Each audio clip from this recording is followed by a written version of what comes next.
apa kabar? Saatnya Anda menyimak Berita Medan. Bersama saya, Janet Lee, sejumlah berita menarik akan kami sajikan untuk Anda. Berikut 3 berita utama hari ini.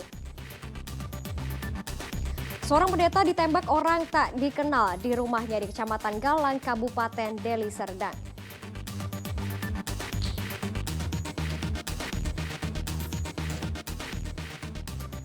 Patung Pahlawan Nasional Jamin Gintings diresmikan tepatnya di kilometer 0 Jalan Jamin Gintings, Kota Medan.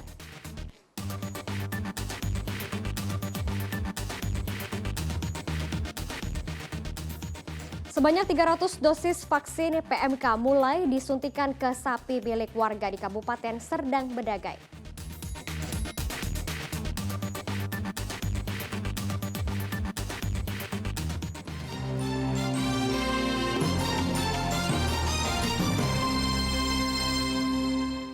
Kita ke informasi yang pertama, percobaan pencurian uang dalam kotak infak oleh seorang pria yang mengenakan penutup muka dan kepala terekam kamera pengawas di Kota Medan. Rekaman kamera pengawas memperlihatkan seorang pria berjalan dari seberang masjid menuju kotak infak yang terletak di halaman Masjid Al-Malik, Jalan Bajak 5, Kota Medan. Pencuri mencoba membobol kotak infak masjid menggunakan gunting besi. Menurut pengurus masjid, ini merupakan kali kedua seorang pencuri mencoba membobol kotak infak, namun kali ini gagal. Pencurian sebelumnya pelaku menggondol uang dalam kotak infak masjid. Kasus ini telah dilaporkan pengurus masjid ke Polsek Patumbak. Itu tak kenapa pas pagi baru sholat subuh baru tahu. Baru tahu ditengok kiri kanan udah nggak lagi. Memang sebelum dia ini tanggal 16 itu udah diambil yang satu ini. Untuk masjid. Yang ini belum diambil. Seminggu kemudian itulah selang 5 hari lah. Kemungkinannya agak kalau digabung antara persetujuan gitulah. Seorang pendeta ditembak orang tak dikenal di rumahnya di Kecamatan Galang, Kabupaten Deli Serdang. Kepolisian sampai saat ini masih menyelidiki kasus penembakan pendeta tersebut. Pasca dugaan penembakan terhadap seorang pendeta bernama Fernando Tambunan, tim Polda Sumatera Utara didampingi unit Reskrim Polsek Galang melakukan olah tempat kejadian perkara di Kompleks Perumahan Victory Land, Kecamatan Galang, Kabupaten Deli Serdang. Kejadian ini terjadi pada 27 Juni lalu sekitar pukul 8 malam. Saat itu korban bersama anak dan istrinya sedang duduk di depan rumahnya. Tak lama berselang, tiba-tiba korban menjerit meminta tolong. Mendekati suaminya dan didapati bagian dada korban sudah berlumuran darah. Sang istri langsung meminta tolong kepada tetangga untuk kemudian langsung melarikan korban ke Rumah Sakit Amri Tambunan dengan menggunakan sepeda motor. Setahu saya 3 orang naik kereta, pendetanya di tengah. Terus ke depan sampai simpang kami tanyain, kenapa ya? Ini kita tembak gitu. Udah langsung ke rumah sakit gitu. Langsung malam 7 kami konser ke sana. Kami temukan ada 2 batang rokok di situ. Dia gimana, Bang? Dia ada? Dia bukit. Saksi di sini sementara istri korban, anak korban yang mengantar. Yang sementara yang tertuang di laporan polisi masih 3, tapi untuk saksi lain masih kami lakukan pengembangan. Dari hasil sementara gimana kondisinya hari ini? Korban hari ini diambil tindakan untuk pengeluaran proyektil dari dadanya. Oke. Hasil sementara, Bang? Hasil sementara jenis apa, Bang? Belum, karena kan tadi mereka yang berhak menyampaikan jenis pelurunya, jenis senjatanya. Senjatanya memang senapan angin ya? Belum bisa kita pastikan, tapi ya kalau ini dari suaranya dan dokter Tun bilang, dokter Rumah Sakit Umum diduga proyektilnya senapan angin. Polisi masih terus melakukan penyelidikan terkait mencari siapa yang melakukan penembakan terhadap Fernando Tambunan, pendeta di salah satu gereja di kawasan Lubuk Pakam. Sementara diduga korban terkena tembakan peluru senapan angin. Muhammad Hamdani melaporkan dari Kabupaten Deli Serdang. Kerap mendapatkan perlakuan kasar dari suaminya, seorang ibu rumah tangga mengunggah tindak kekerasan suaminya di media sosial. Korban telah melaporkan suaminya ke polisi. Kini korban bersama 2 buah hatinya mengungsi ke rumah orang tua demi mendapatkan perlindungan. Rekaman video kekerasan yang dialami korban berinisial NP disebarkannya di media sosial.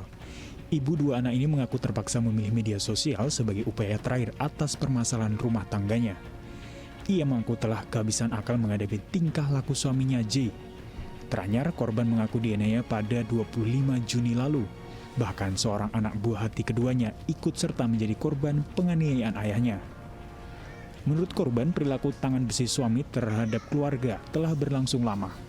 Tahun 2017 lalu, kasus ini pernah dilaporkan ke Polrestabes Medan, namun berhasil dimediasi. Dalam 2 tahun terakhir, pelaku kembali menghujani korban dengan berbagai tindakan kasar. Pernah bang, saya dipukul pakai gagang lampu ya, bekas lampu. Di sini saya itu berdarah, pernah ada saya buktinya fotonya. Luka-luka pokoknya ada pokoknya sampai pembengkakan yang di kepala pun ada. Karena kan pernah saya lapor di 2017 ya tentang KDRT, tapi damai. Nah ini dilakukan setelah laporan ini 2017 kita damai, terus masih ada terus pemukulan. Cuman kan karena mikir anak tadi ya, tapi terus-terusan dia aniaya saya. Pengen dapat keadilan aja, karena kan ada trauma di saya, dia aniaya saya. Itu aja sih. Korban mengaku telah melaporkan kasus ini ke Mapolrestabes Medan pada 10 Mei lalu. Namun hingga kini laporannya mangkrak. Usai dianiaya pelaku, korban dan 2 anaknya memutuskan mengungsi ke rumah orang tuanya demi mendapatkan perlindungan. Tuti Alawiyah Lubis melaporkan dari Kota Medan. Informasi lainnya untuk Anda, Patung Pahlawan Nasional Jamin Gintings diresmikan tepatnya di kilometer 0 Jalan Jamin Gintings, Kota Medan. Monumen ini dibuat sebagai bentuk penghormatan atas perjuangan Jamin Gintings dalam membangun negeri. Nama Letnan Jenderal Jamin Ginting merupakan nama yang tak asing bagi warga Kota Medan.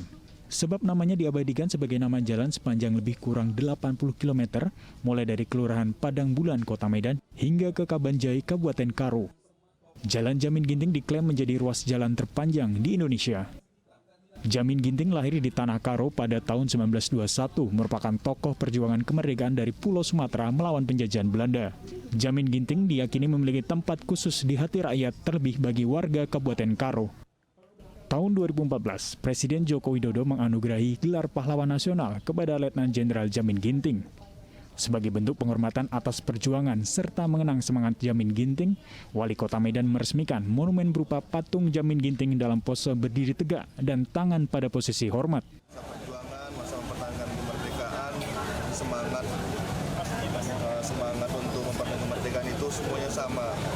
Dan semangat ini adalah semangat untuk mempertahankan kemerdekaan. Nah, hari ini 2 hal itu yang perlu sama-sama kita tanamkan pertama sekali.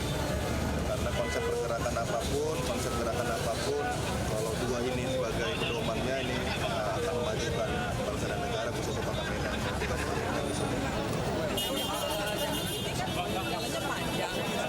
Saya pengalaman dengan lihat Sudirman di Jakarta.